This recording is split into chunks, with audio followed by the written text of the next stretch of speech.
Grito de cuna. Nunca creí que una historia pudiera sobrevivir tantos silencios, hasta que me tocó convertirla en la mía.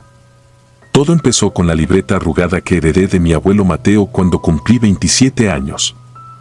Entre facturas de ganado y viejas fotografías, aparecía una única página escrita con su pulso tembloroso: si alguien lee esto, no busque San Isidro de la Sierra. Lo que ahí se alzó nunca debió existir. Ver aquellas palabras me abrió una herida que ni siquiera sabía que tenía. Mi abuelo jamás habló de su infancia, y la sola mención del rancho le nublaba la mirada. Yo trabajaba como reportero de Nota Roja en Durango, estaba acostumbrado a cadáveres, supersticiones y calles de madrugada. Sin embargo, algo en ese mensaje me picó más que cualquier escena del crimen, la certeza de que él se llevó un terror intacto a la tumba. Decidí buscar San Isidro de la Sierra, aunque ninguna guía lo mostraba. Tras escarbar en archivos parroquiales, encontré una referencia perdida en un censo de 1942, 148 habitantes, sin registro después de 1951. Rutas polvorientas, un cerro sin nombre y un clima que oscila entre sequías y tormentas eléctricas. Lo apunté en mi agenda como un viaje de fin de semana. Llevé cámara, grabadora y apenas lo necesario para dormir en la cajuela de mi pick-up. El camino se angostó después del último poblado con señal telefónica. A cada curva, los mezquites parecían remarcar algo que mi mente todavía no entendía: aquel tramo de brecha era una frontera invisible. Crucé un puente de piedra cubierto de musgo, el aire cambió, más espeso, cargado de un olor agrio, como leche cortada. Un arco oxidado con letras cuarteadas reveló finalmente el nombre: San Isidro de la Sierra. Podría jurar que sentí un escalofrío en la nuca justo al leerlo. Las casas, todas de adobe resquebrajado, formaban un óvalo alrededor de una plaza con un pozo seco. No había perros, ni gallinas, ni risas de niños. Solo viento que arrastraba mantas de tierra fina y un repicar de campanas que no llegué a distinguir de dónde salía. Aparqué frente a la que supuse era la antigua comandancia. El portón estaba desencajado. Dentro olía a humedad y copal apagado. En el suelo descubrí algo más inquietante: marcas circulares dibujadas con ceniza, frescas, como si alguien las hubiese trazado esa misma mañana. Anduve por la calle principal, tomando fotos. Cada disparo del obturador se oía exagerado, como si el eco rebotara en muros que aún guardaban secretos. A mediodía encontré la única casa con señales recientes: latas de atún amontonadas junto a la puerta y huellas pequeñas que iban y venían. Llamé, nadie respondió. Empujé despacio. Adentro, una mujer de rostro enjuto observaba la hornilla vacía. No levantó la mirada cuando me identifiqué, siguió moviendo los labios sin sonido, como si orara. Sobre la mesa vi un dibujo infantil: un bebé dentro de un círculo y, alrededor, siluetas femeninas con ojos negros. Sentí un nudo en el estómago. Salí sin que ella reparara en mi presencia. Decidí pernoctar en la vieja escuela. Cuando cayó la noche, la temperatura bajó de golpe. Colché la puerta con un pupitre y me envolví en la chamarra. A las 2 de la madrugada el silencio se cortó con un chillido agudo, mitad llanto, mitad viento. Pensé que era un coyote, hasta que sonó algo imposible: el timbre de un teléfono. Reconocí el chasquido antiguo de un aparato de disco. El sonido venía del salón contiguo, donde horas antes no había nada. Empuñé mi linterna y empujé la hoja. Sobre el escritorio polvoso había un teléfono beige, sin línea visible. El disco giraba solo, luego, el timbre paró. Levanté el auricular con la mano sudorosa. Una voz infantil susurró: «Ayuda a mi hermanito». No alcanzó a terminar, la línea se disolvió en estática. El auricular dejó de pesar, se me resbaló de los dedos y tronó contra el suelo. Mi corazón retumbaba como tambor de guerra. La grabadora en mi bolsillo seguía encendida, la dejé grabar el silencio por unos minutos, incapaz de moverme. Al amanecer revisé la cinta, la voz era clara, casi lastimera. Decidí buscar al hermano de la llamada, si existía. Seguí huellas recientes hasta una casucha con candados corroídos. La puerta se dio de una patada. Adentro, un olor a sudor rancio y orines me golpeó. En un catre, un niño de quizás 7 años yacía con los brazos marcados de moretones. Tenía fiebre y apenas respiraba. Un hombre yacía sentado en la esquina, la mirada hueca, apretaba un frasco de mezcal vacío. Una mujer, con la misma expresión de la que había visto la tarde anterior, murmuraba sin cesar: «No llores, hijita, ya pasó». No había hijita a la vista. Sobre la cómoda, una foto enmarcada mostraba a una pequeña de cabello trenzado, la misma voz que me había llamado, pensé. Intenté hablarles, pero solo obtuve murmullos incoherentes. Saqué al niño en brazos, nadie se opuso. Lo instalé en la caja de la camioneta y conduje hasta el poblado más cercano con clínica, a 40 kilómetros. El médico me escuchó incrédulo. Al explorar al pequeño encontró señales de desnutrición crónica y golpes antiguos. Mientras le ponían suero, investigué los registros. Su hermana había fallecido hacía 2 meses por una meningitis que nunca trataron. El padre se había refugiado en el alcohol, la madre, en la locura. Volví a San Isidro esa misma tarde con una pregunta prendida en la cabeza: ¿quién cuida a los muertos cuando ya no queda nadie vivo que los nombre? Recorrí el cementerio al pie del cerro. Cruces comidas por el óxido sobresalían entre la hierba alta. Noté que varias tumbas pequeñas estaban abiertas, aunque la tierra parecía removida desde dentro. En el centro había un osario cuarteado, ofrendas recientes, velas negras chupadas por el viento y un círculo de costales llenos de sal. Un silbido grave me hizo girar. 3 ancianas envueltas en chalinas oscurecidas por el polvo me observaban desde la reja. No supe cuándo habían llegado. Sus ojos, hundidos, carecían de brillo, la piel se les pegaba a los pómulos como papel mojado. Una de ellas extendió la mano huesuda y, sin abrir la boca, oí su voz dentro de mi cabeza: «Devuelve lo que no es tuyo». El miedo me paralizó solo un segundo. Retrocedí hasta tropezar con una lápida rota. Cuando levanté la vista, las mujeres ya no estaban. Salí del panteón casi a la carrera. En el camino a la plaza empecé a sentir el suelo vibrar, como si algo golpeara bajo mis botas. El aire se volvió caliente, denso, cargado de un zumbido que no venía de insecto alguno. Del pozo seco emergió un olor a sangre fresca. Escuché risas que parecían girar alrededor de mí, cambiando de tono, como si un coro de niñas pequeñas se mezclara con las carcajadas de ancianas fumadoras. Todo el pueblo cobraba un pulso maligno y yo estaba en su centro, indefenso. Quise escapar, pero una fuerza me empujó hacia la iglesia. La puerta principal estaba abierta. Dentro, los bancos estaban cubiertos de telarañas, excepto la nave central, despejada como si la hubieran limpiado para una ceremonia. Sobre el altar, una cuna vacía tallada en madera oscura. Del dosel colgaba un móvil hecho de huesos infantiles que tintineaba con cada corriente de aire. Vi algo moverse en la penumbra. Una figura baja, con cabello apelmazado y vestido raído, gateaba hacia la cuna.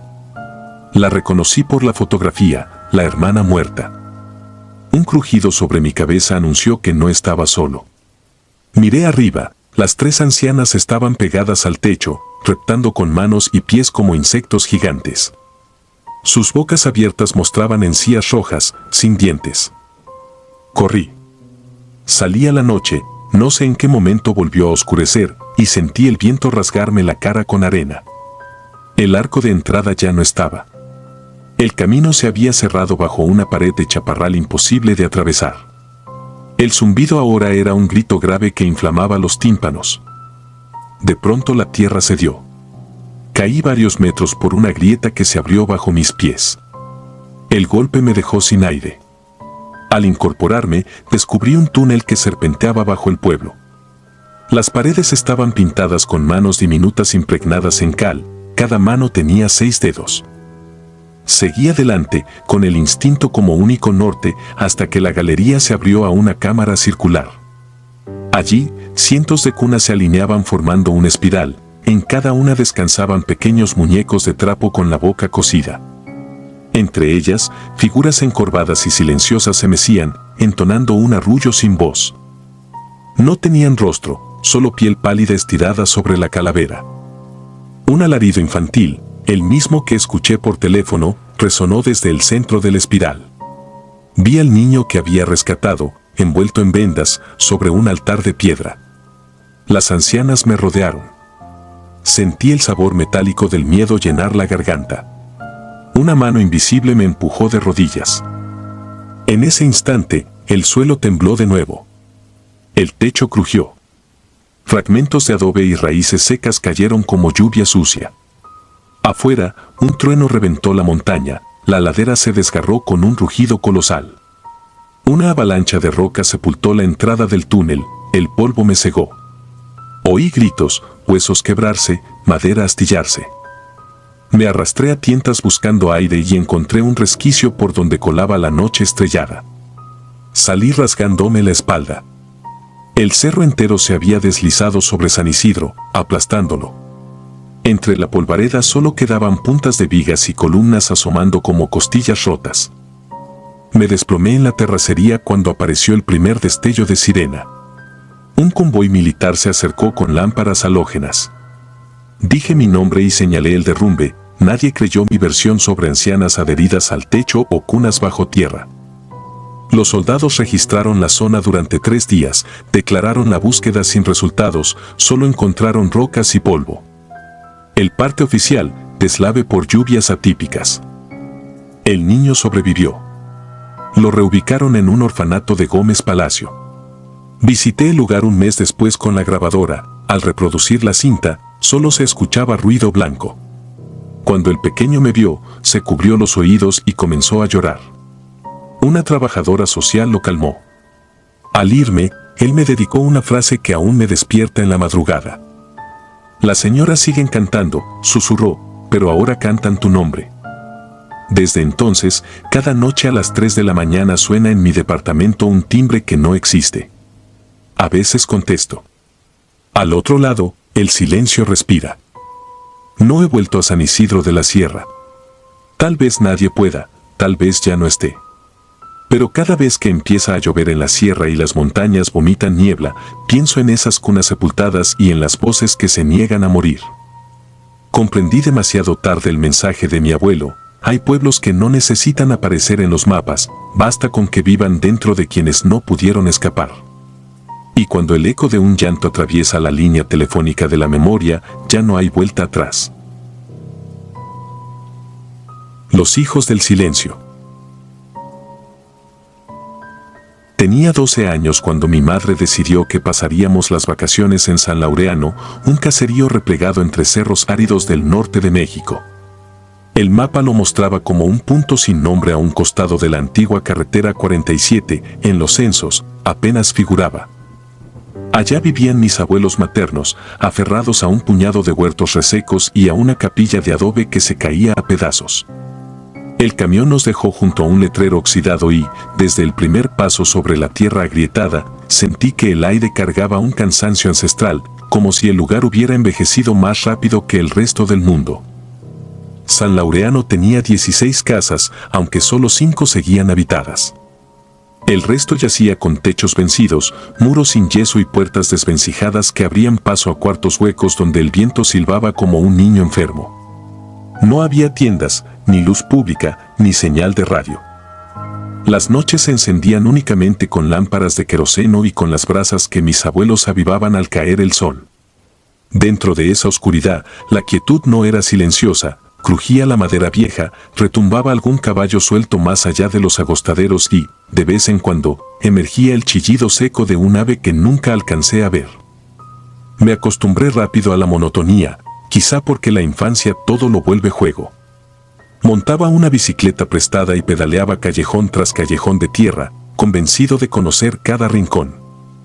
Sin embargo, había un lindero que evitaba, una vereda polvorienta que conducía hasta la antigua hacienda de los Bustamante, familia que llevó el agua y el mezcal al valle a principios del siglo pasado y que acabó marchándose después de una epidemia. Nadie del pueblo osaba acercarse. Decían que en las grañeras se escuchaban rezos susurrados y que las tejas caían cuando el cielo estaba sereno. Yo fingía valentía, pero apretaba el manubrio cada vez que la rueda pisaba la primera piedra del camino. Un mediodía, mientras exploraba con mi primo Esteban, 3 años menor y mucho más temerario, algo cambió la rutina. Entre los magueyes surgieron 3 niños desconocidos. Llevaban ropas grises, demasiado abrigadoras para el calor y el rostro manchado de polvo.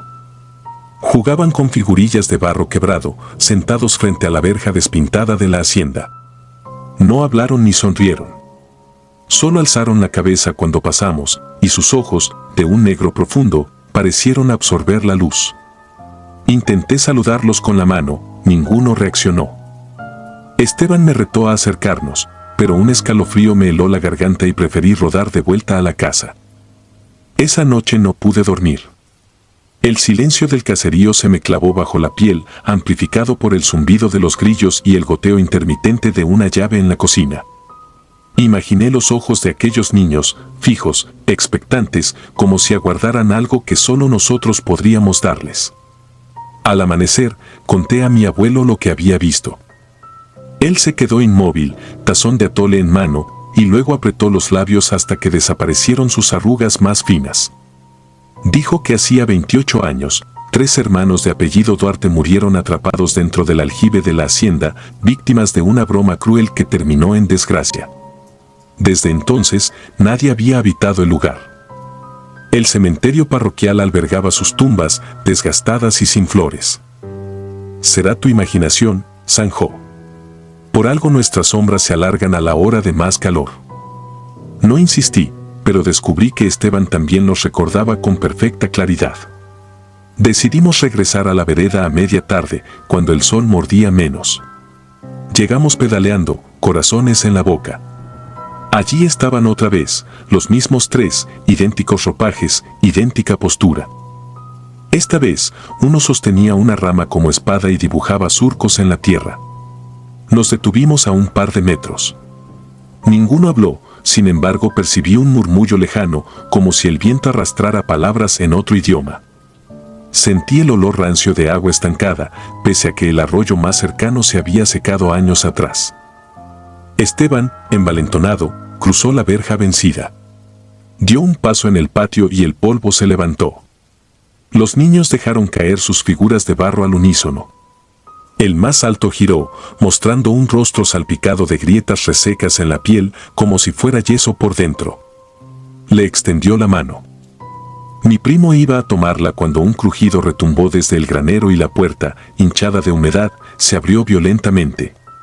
Una silueta femenina apareció en el umbral, cabello cano, vestido antiguo, piel apergaminada. Sus ojos, hundidos y rojizos, se clavaron en nosotros con odio feroz. Alzó un brazo flaco y señaló a Esteban. Entonces, todo pareció temblar, hasta la luz del día perdió nitidez. Grité su nombre. Él retrocedió, tropezó con una piedra y cayó de espaldas. Yo corrí a ayudarlo, sosteniendo el manubrio como arma, sin dejar de mirar a la mujer. Los niños se agolparon junto a su falda, abrazados a ella en un silencio que dolía. En ese instante, sentí un golpe de aire gélido que me cortó la respiración, todo olía a tierra recién cavada. Tiré de Esteban y huimos sin mirar atrás. No frenamos hasta llegar a la puerta de mis abuelos. Contamos lo ocurrido con la lengua trabada. Mi abuela rezó en voz baja, pero mi abuelo tomó la linterna de petróleo y nos ordenó guiarlo. Cuando alcanzamos la hacienda, el crepúsculo bañaba los muros en un naranja moribundo.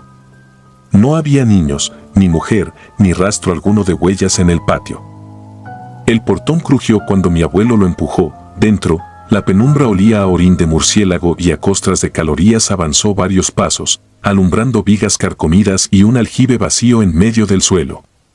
El eco de nuestras pisadas resonaba como si cientos de personas respiraran al compás.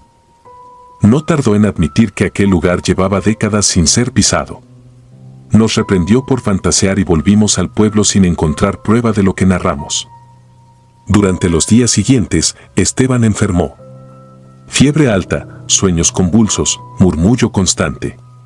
Decía ver la hacienda cada vez que cerraba los ojos y oír a la mujer repitiendo un nombre que ninguno entendía. Los médicos de la cabecera municipal diagnosticaron insolación severa.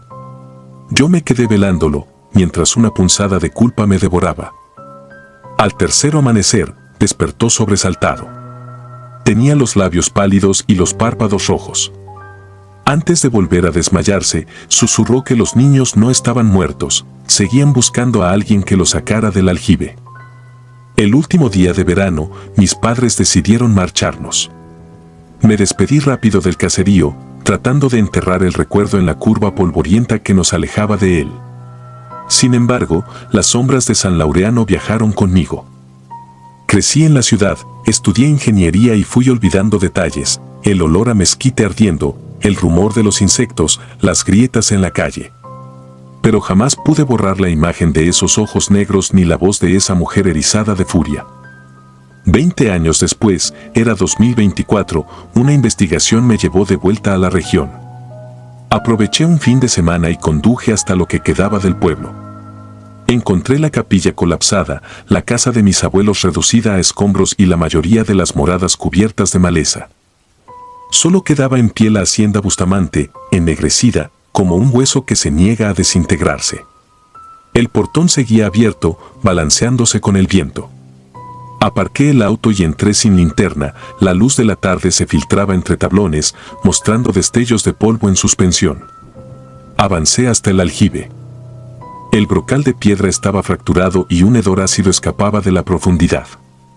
Descendí el rayo del celular y distinguí algo que me congeló, 3 pequeñas bicicletas oxidadas, superpuestas sobre el fango, casi fundidas en él. Ninguna podía haber estado allí cuando era niño. Sentí un golpe detrás. No hubo sonido, pero el aire se densificó y la temperatura cayó de golpe. Giré sobre mis talones, a escasos metros, los 3 niños observaban, idénticos a mis recuerdos, piel gris, ropas inmóviles, ojos vacíos. A su costado, la mujer sostenía una cuerda mojada que goteaba agua turbia. Los 4 avanzaron. Yo retrocedí hasta chocar con la pared. Pensé en pedir perdón, aunque no supiera por qué. La mujer levantó la mano y señaló el brocal, igual que aquella tarde le indicó a Esteban que cruzara la verja. Un crujido proveniente del patio me hizo alzar la vista. Los techos comenzaron a derrumbarse, largando una nube de calorías. Las vigas colapsaron como si un gigante las arrancara. Comprendí que el edificio se cerraba sobre mí, que el relato de los Duarte se repetía. Corrí hacia la puerta principal, pero las sombras me cercaron. Sentí los dedos helados de un niño rozar mi nuca. Algo tiró de mi camisa y escuché un susurro que no entendí. Me lancé de un salto, choqué contra el dintel y caí rodando fuera, justo cuando una viga vino a estrellarse detrás de mí. Me incorporé raspado y aturdido, en las ventanas rotas ya no había nadie. Todo quedó en silencio, excepto por un leve salpicar que venía del aljibe, como si alguien removiera agua. Conduje hasta la autopista sin atreverme a mirar el retrovisor. Mientras avanzaba, observé que el cielo se cubría de un tono sepia irreal y los bordes del camino parecían desvanecerse. El motor rugía, pero el silencio del interior pesaba más. Al llegar a la ciudad, estacioné bajo un farol y noté algo pegado a la llanta trasera, un trozo de barro fresco, dentro del cual se distinguía la huella de una mano diminuta. Desde aquella noche, el sueño se me ha vuelto un territorio hostil. Cuando cierro los ojos, oigo voces que emergen desde un pozo profundo, voces de niños que piden que alguien los nombre para que, al fin, los vivos recuerden dónde quedaron sus cuerpos. No he regresado a San Laureano ni pienso hacerlo, porque intuyo que ellos ya encontraron el camino fuera y me siguen, invisibles, esperando que mis defensas se rindan. A veces, sobre todo a la hora en que el mundo se apaga y ni los perros ladran, siento que caminan detrás de la puerta de mi cuarto, arañando la madera, susurrando mi nombre con esa lengua que no es de este tiempo. Yo permanezco inmóvil, sudando, mientras cuento los latidos que me separan del alba, consciente de que hay lugares que nunca debieron tocarse y de que los muertos, cuando los despiertas, no aceptan volver a dormir. Golpes subterráneos. Nunca creí del todo en los fantasmas, pero la historia que voy a narrar cambió lo que entiendo por realidad. Mi padre me la confió cuando la fiebre lo mantenía postrado, en marzo de 1998, y aún hoy retumba en mis oídos como un eco bajo la tierra.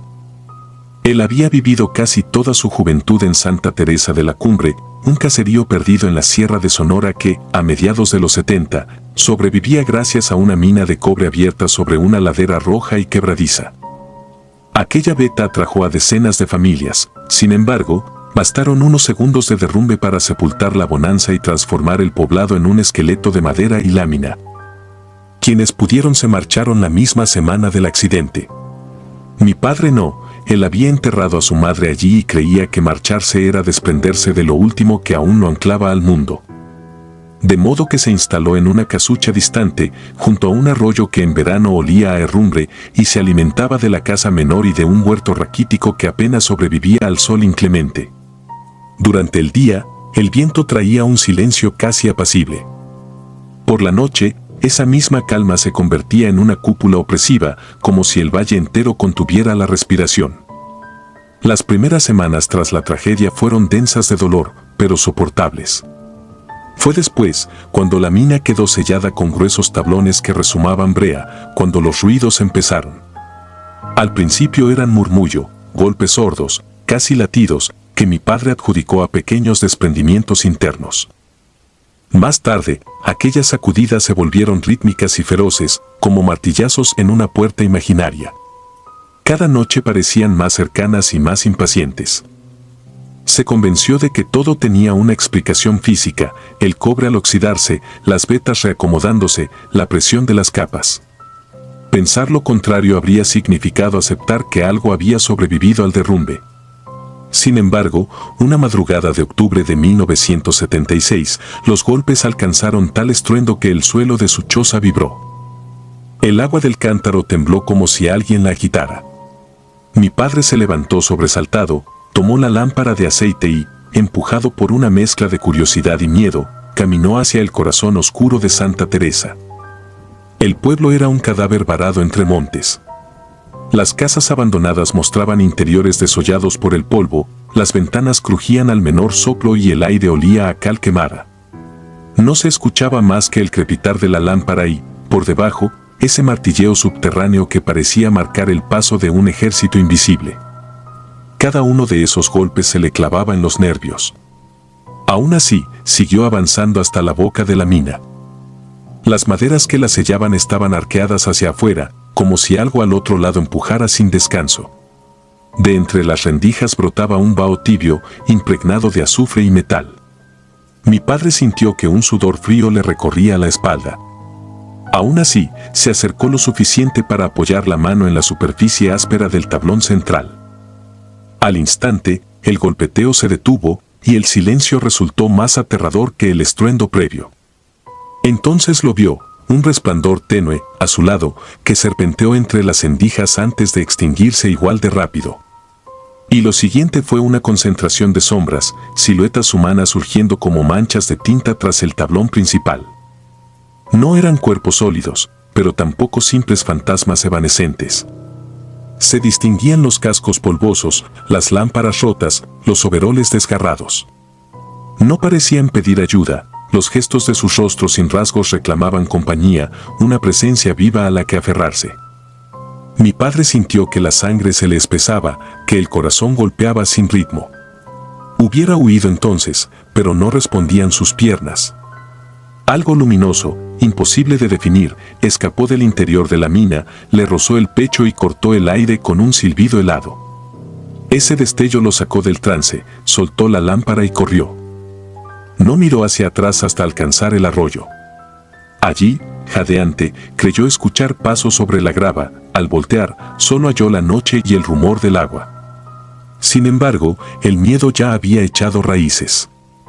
No durmió en toda la madrugada. Al amanecer, mientras empaquetaba lo poco que poseía, notó en el espejo que sus ojos habían adquirido un matiz rojizo, como si el polvo de la mina se hubiera incrustado en sus pupilas. La huida lo llevó primero al este, por un camino de terracería que bordeaba cerros pelones. Al mediodía llegó a un puesto de abarrotes en la comunidad de Nácori Grande. Allí compró agua y pan dulce. Mientras bebía, comentó lo ocurrido con el tendero. El hombre, un anciano de barba amarillenta, le contó una versión de la tragedia que mi padre desconocía. Se decía que, tras el derrumbe, varios mineros sobrevivieron días enteros atrapados sin luz ni oxígeno suficiente. Algunos, desesperados, se abrieron la piel con las herramientas en busca de agua corporal. Otros enloquecieron y se atacaron entre sí. Cuando por fin se ordenó sellar la entrada, aún se escuchaban gritos desde el interior. El cierre se justificó como medida de seguridad, pero en realidad fue un intento de callar aquel horror. Mi padre continuó su viaje. Pasó un mes moviéndose entre rancherías, vendiendo utensilios y ofreciendo su fuerza de trabajo. Cada noche, antes de dormir, se convencía de que los ruidos no lo seguirían. Sin embargo, al apagar la vela, comenzaba a oír un golpeteo amortiguado que emergía de la tierra misma. Golpes lentos, pacientes, como un recordatorio de aquello que había visto. A veces los acompasaba con su propio pulso, creyendo que era una percepción interna. Aún así, el sonido no remitía hasta que despuntaba el sol. Los meses se volvieron años, y mi padre formó un nuevo hogar en la periferia de Hermosillo trabajando de velador en una bodega de granos. Volvió a casarse, nací yo, crecí lejos de la sierra. Pero cada tanto, él despertaba empapado en sudor, asegurando haber escuchado picos chocando entre sí o voces roncas que silbaban su nombre. Nunca regresó a Santa Teresa de la Cumbre, aún así, la mina parecía seguirlo a donde fuera. Cuando le preguntaba por esos episodios, cambiaba de tema. Hasta la noche de su fiebre final, cuando por fin me relató todo. Lo hizo con voz apagada, casi sin pausas, como si las palabras hubieran estado fermentando demasiado tiempo en su garganta. Describió el resplandor entre las tablas, el contacto helado del aire cargado de azufre, la certeza de que aquellas sombras no buscaban salvación sino compañía eterna. Mientras hablaba, sus ojos vidriosos parecían anclados a un punto en la pared, como si contemplara un túnel que solo él podía ver. Terminó su confesión antes de que amaneciera. Me pidió encarecidamente que jamás permitiera que nadie organizara excursiones hasta la vieja mina. No es curiosidad lo que hallarían, murmuró, es un contrato que no pueden romper. Cuando intenté convencerlo de que había sufrido un trauma y de que todo tenía explicación geológica, su mirada se endureció con un matiz distinto, casi animal. No fue imaginación, susurró. Lo que vive ahí abajo necesita el calor de los vivos. Yo les advertí que no volvería, quizás por eso aún respiro. Murió a los 3 días, durante un crepúsculo encendido. Esa misma tarde, mientras acomodaba sus últimas pertenencias, encontré dentro de un baúl la lámpara de aceite que había abandonado junto a la mina. El cristal estaba astillado, sin embargo, al tocarlo, se estremeció un tintineo casi imperceptible, como si alguien golpeara el vidrio desde dentro. La dejé donde la encontré. Han pasado 27 años desde su fallecimiento y aún no logro dormir bien cuando la noche se queda demasiado quieta. El golpeteo vuelve en ráfagas, lejano pero firme, lo escucho a veces entre sueños, otras cuando cierro los ojos para descansar unos minutos durante el día. Intenté descartar la idea de que fuera hereditario, un eco sembrado por la historia de mi padre, hasta que ocurrió algo que ya no puedo ignorar. La semana pasada, revisaba unos mapas en línea cuando descubrí que varios excursionistas planean grabar un documental sobre pueblos fantasma de Sonora. En la lista de ubicaciones destacaba Santa Teresa de la Cumbre. No soy un hombre valiente, pero tampoco permitiré que alguien más baje a ese infierno sin saber lo que acecha. Redacté una carta anónima pidiendo que cancelaran la visita, expliqué, sin demasiados detalles, el peligro. No sé si me creerán. Tal vez, al igual que yo en otro tiempo, necesiten sentir el golpe de la tierra en los huesos para entender lo que mi padre intentó advertirme. Esta noche escribo estas líneas en un cuaderno escolar. El reloj marca las 3, la casa está en silencio y, sin embargo, percibo un rumor que sube desde el subsuelo, como si la corteza misma latiera. Sé que los mineros siguen allá abajo, atrapados fuera del tiempo, sedientos de compañía. Y, aún sin haber pisado nunca esa galería, siento que me nombran igual que nombraron a mi padre. Quizá el vínculo sea inevitable, quizá cada generación de nuestra sangre cargue con la promesa de un relevo. Si alguna vez el golpeteo se hace demasiado fuerte, si la lámpara de aceite vuelve a tintinear por sí sola, entenderé que mi turno ha llegado. Entonces escribiré el nombre verdadero de ese pueblo y lo quemaré con esta lámpara rota, con la esperanza de que las cenizas sellen, por un instante más, la puerta que jamás debió abrirse. Porque, y esto lo sé con una certeza que me hiela la médula, hay golpes que no provienen de la roca, sino de algo que aguarda en la oscuridad sin rostro, deseando la piel y el aliento que perdió bajo toneladas de cobre. Y cada vez que el martilleo despierta, los cimientos del mundo parecen moverse solo 1 milímetro, pero ese milímetro basta para recordarme que la tierra no olvida a sus muertos. Los cipreses. Llegamos a San Jerónimo de la Sierra, Zacatecas, un 11 de mayo de 1998, buscando rutas secundarias que nos alejaran del bullicio y nos acercaran a la calma de los cerros. Íbamos mi esposa Ana, mis hijos Valeria y Diego, y yo. Conducía una vieja camioneta Voyager que jamás me había fallado. El viaje había sido placentero hasta que el termómetro subió de golpe, un pitido agudo precedió el último resuello del motor. Frené junto al letrero oxidado que anunciaba el pueblo, rodeado de cipreses que parecían vigilar la brecha. Apagué el contacto y escuché el chasquido del metal enfriándose. El aire quemaba la piel, el olor a tierra seca lo impregnaba todo. Un hilo de vapor escapó del cofre. Sin señal de celular ni autos a la vista, caminamos hacia la primera construcción, una casona de adobe despintado con un pórtico sostenido por vigas carcomidas. Toqué. Un anciano, rostro curtido y mirada sin brillo, apareció tras la penumbra. No pronunció saludo, sus ojos recorrieron a la familia como quien evalúa mercancía. Con voz áspera indicó que el único mecánico estaba río arriba, a 2 horas de caballo. Propuso, sin entusiasmo, que pasáramos la noche en unas cabañas madereras que su sobrino mantenía para temporadas de caza. Añadió, casi como sentencia, que después del anochecer la gente evitaba las calles, aquí el monte habla y, cuando lo hace, es mejor no contestar. No había alternativa. Asentí, agradecí, y seguimos sus indicaciones por un sendero que se hundía entre árboles negros. La cabaña asignada era de una sola planta, techos bajos y paredes agrietadas por donde se colaba la luz oblicua de la tarde. Adentro solo había 4 catres, un quinqué y una mesa coja. Aún así, prometía techo y sombra. Mientras Ana desempacaba mantas, inspeccioné la puerta, madera hinchada, pestillo endeble, anoté mentalmente sujetarlo con mi cinturón si era necesario. Sobre la repisa descansaba un reloj de péndulo detenido a las 2:17, el minutero apenas colgado de un clavo torcido, y 2 retratos familiares cubiertos de polvo, rostros borrosos de gente que no sonreía. No llevábamos provisiones suficientes, el calor y la caminata nos vaciaron el estómago. Decidí buscar víveres en el centro. El sol se disolvía detrás de los cerros cuando entré en la calle principal.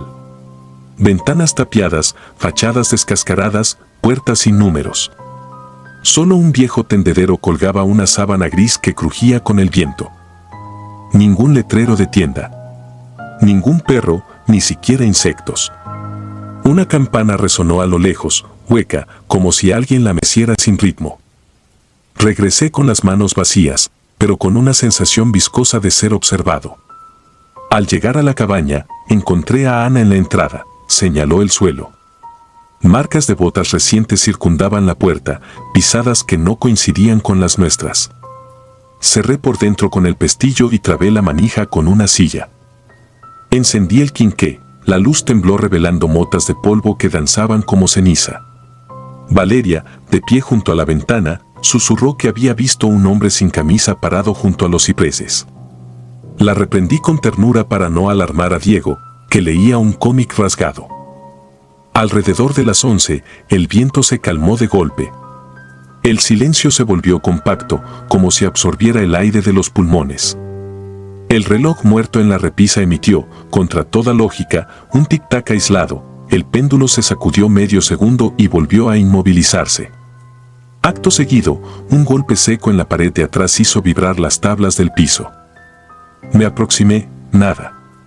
Otro golpe, esta vez desde el lado opuesto. Parecía que algo enorme tocaba con los nudillos cada flanco de la vivienda, tanteando su resistencia. Ana abrazó a los niños en el catre.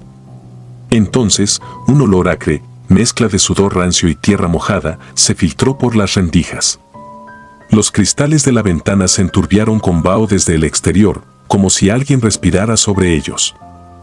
Dibujé un círculo en el vidrio con el dedo. Del otro lado, la marca de una palma grande y deformada se estampó sobre el mío, un instante antes de desvanecerse. Retrocedí con el pulso desbocado. Sonaron pasos en el tejado, primero lentos, luego apresurados, cruzando de punta a punta. Algo raspó la chimenea y descendió hacia el patio. Valeria contuvo un grito cuando escuchamos un arrastre pegado a la puerta, acompañado de un murmullo indescifrable. Clavé la vista en el umbral, la sombra de un cuerpo agazapado se recortó bajo el resquicio. Un latido después, el pestillo se agitó. Sujeté la manija con fuerza, al otro lado, aquello empujó con violencia, pero cedió al comprobar la resistencia. El silencio volvió, solo para romperse con un estrépito de vidrio, la ventana explotó hacia adentro, rociándonos de fragmentos. Entre los restos asomó un fardo ensangrentado, era la cabeza de un venado recién decapitado, los ojos aún abiertos, la lengua colgante. De la oscuridad exterior emergió un coro de voces guturales, sin palabras comprensibles, pero cargadas de una furia primitiva. Ana me miró, entendí sin hablar, teníamos que huir. Apreté la linterna, reuní a la familia y corrimos por la puerta trasera que daba al monte. El haz amarillo apenas arañaba el suelo, y cada rama parecía un brazo que intentaba frenarnos. Avanzamos entre matorrales hasta encontrar una vereda de tierra apisonada que descendía hacia una quebrada. Detrás, los alaridos crecían, luces de antorchas saltaban entre los árboles. El primer ciprés caído nos sirvió de refugio improvisado. Contuve la respiración, las antorchas pasaron a unos metros, sombras humanas coronadas de colmillos de luz. Cuando el peligro pareció alejarse, proseguimos arroyo abajo. El cauce seco crujía bajo los pies. De pronto, Diego tropezó con algo semienterrado. Al alumbrar, vimos un rosario de huesos largos y limpios, atados con cordeles de fibra. No eran de animal. Quise creer que sí, pero el tamaño y la forma eran inconfundibles. Los niños comprendieron antes de que yo hablara. Valeria sollozó sin sonido. La quebrada desembocaba en una explanada dominada por una construcción circular de piedra, similar a un horno de calorías. Al acercarnos noté que la boca estaba taponada por una reja candada, y sobre ella colgaba un ramillete de maíz negro y cintas rojas. El suelo adyacente estaba removido, como si se hubiera cavado y cubierto muchas veces. El aire despedía un hedor dulzón, nauseabundo. Sentí el estómago revolverse. Ana quiso retroceder. Al girar, vislumbramos a los perseguidores en la loma, alineados como un muro. Eran más de una docena, semidesnudos, sus rostros pintados con ceniza, los ojos brillantes como brasas. La única vía de escape era bordear la meseta y trepar por un acantilado bajo. Guié a la familia por una cornisa estrecha. Las manos sudaban y resbalaban en la roca caliente. Detrás, los cánticos comenzaron, una letanía grave, rítmica, que hacía vibrar el ambiente. Cada estrofa concluía con un grito agudo, semejante al chillido de un chivo degollado. El sonido ascendía por la pendiente, calándonos los huesos. Casi en la cima, un bloque suelto se dio bajo mis botas, rodó barranco abajo levantando chispas. El coro se exaltó, y algunos hombres comenzaron a trepar tras nosotros con agilidad animal. Ya no pensaba, solo ascendía. Alcancé el borde, tendí la mano a Ana, luego a Valeria y Diego. Cuando la familia estuvo arriba, eché un vistazo al precipicio, las antorchas salpicaban la pared como luciérnagas enfermas. Tomé una piedra y la lancé contra el primer perseguidor, cayó, arrastrando a otros dos. Corrimos a campo abierto. El terreno se volvía pedregoso, salpicado de nopaleras que desgarraban la ropa. La luna, casi llena, iluminaba un camino de terracería que descendía hacia la carretera federal. No sabíamos si había tránsito a esa hora, pero era nuestra única esperanza. El canto se escuchaba distante, aunque persistente, como si el viento lo arrastrara detrás de nosotros. Caminamos sin hablar, con la garganta quemada y las piernas temblorosas, hasta que las primeras luces de un tráiler aparecieron en la curva. El conductor frenó al vernos harapientos y cubiertos de polvo. No preguntó gran cosa, bastó verle la cabeza decapitada de venado que yo aún empuñaba sin darme cuenta para que comprendiera la urgencia. Subimos a la cabina. Mientras el motor rugía, conté un resumen incoherente de lo vivido. El chofer no respondió, miraba el camino como si conociera demasiado bien aquel tramo. Al amanecer, nos dejó en la estación de policía de Fresnillo. Presentamos denuncia. Nadie habló del culto ni de los huesos, el oficial simplemente asentó que habíamos sido acosados por pobladores hostiles. No hubo investigación. A la tarde siguiente, cuando regresamos con una grúa por la camioneta, el letrero de San Jerónimo de la Sierra ya no estaba. El camino parecía recién removido, sin huellas de llantas, sin rastro de cabañas ni cipreses. Donde yo recordaba la casona del anciano solo había un claro con matorrales quemados. 12 años después, todavía sueño con el coro bajo la luna. A veces despierto a las 2:17 en punto, con la sensación de que alguien respira del otro lado del cristal. Juro escuchar un péndulo que late una sola vez, recordándome que hay pueblos que alguna vez existieron y, aunque se borren de los mapas, siguen esperando a los viajeros que se desvían del camino principal. Desde aquella noche, cuando planeo un trayecto, evito las rutas secundarias. He comprendido que el silencio de los cipreses puede ser la antesala de un horror que vive agazapado, dispuesto a despertar en cuanto escucha el motor de un extraño detenerse demasiado cerca.